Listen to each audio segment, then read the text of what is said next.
L'Ancien Testament annonçait déjà que le Sauveur à venir serait sacrificateur. Christ était souverain sacrificateur. Plus grand que Aaron. Parce que Aaron et ses fils finalement sont morts. Et la Bible dit qu'il y a un autre type de sacrificateur. Christ étant le souverain sacrificateur pour nous selon l'ordre de Melchisedec.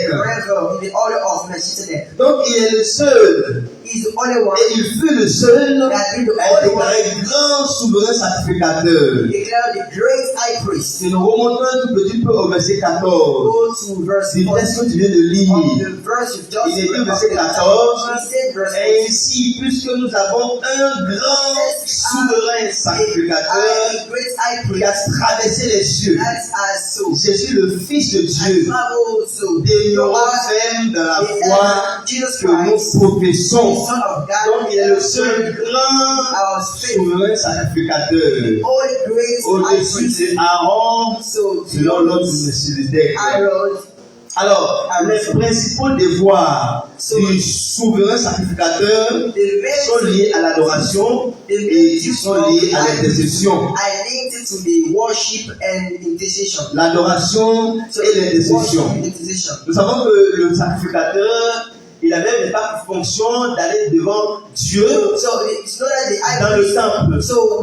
Et une fois par an, dans le lieu saint, pour présenter la situation du peuple, et offrir des sacrifices à Dieu, pour apaiser Dieu par rapport au péché du peuple. Talking about the sins of the people. Le sacrificateur, le souverain sacrificateur, il n'était pas non plus parfait. Il n'a pas fait lui-même des sacrifices avant d'entrer dans le très saint. Son rôle, il avait présenté de faire des sacrifices. Présenter des sacrifices à Dieu, apaiser par rapport à la question du péché du peuple. Donc, sa fonction est liée à l'adoration et à l'intercession. Intercéder, plaider. Plaider pour le peuple. Offrir sacrifice, plaider pour le peuple devant Dieu. Hébreux chapitre 5, verset 1 au verset 2.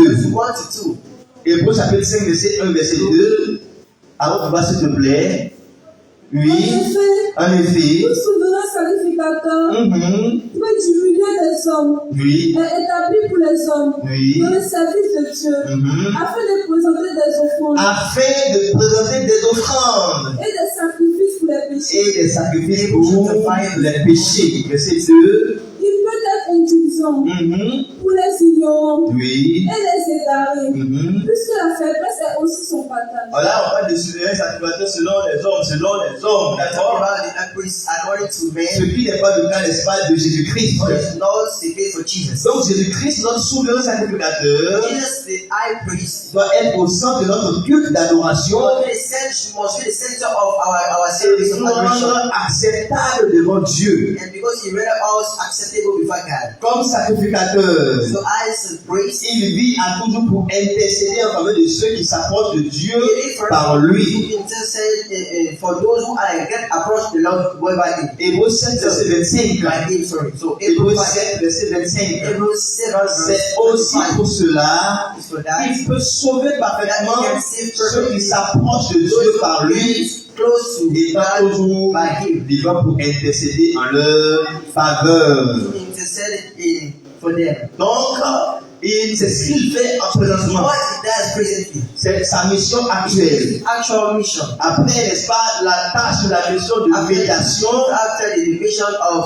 Il est devant le Père, pendant le souverain sacrificateur, pour plaider pour nous, pour donner notre cause à nos pères. Et il est qualifié pour cela. Intercéder en notre faveur. Troisièmement, un autre thème ou un autre titre qui met l'accent sur l'œuvre actuelle de Jésus, c'est celui d'avocat. 1 Jean chapitre 2 verset 1. 1 Jean chapitre 2 verset 1. Chapter 2 verse 1. On l'a vu comme médiateur. So him as mediator, Christ amène les pécheurs à Dieu. Christ brings the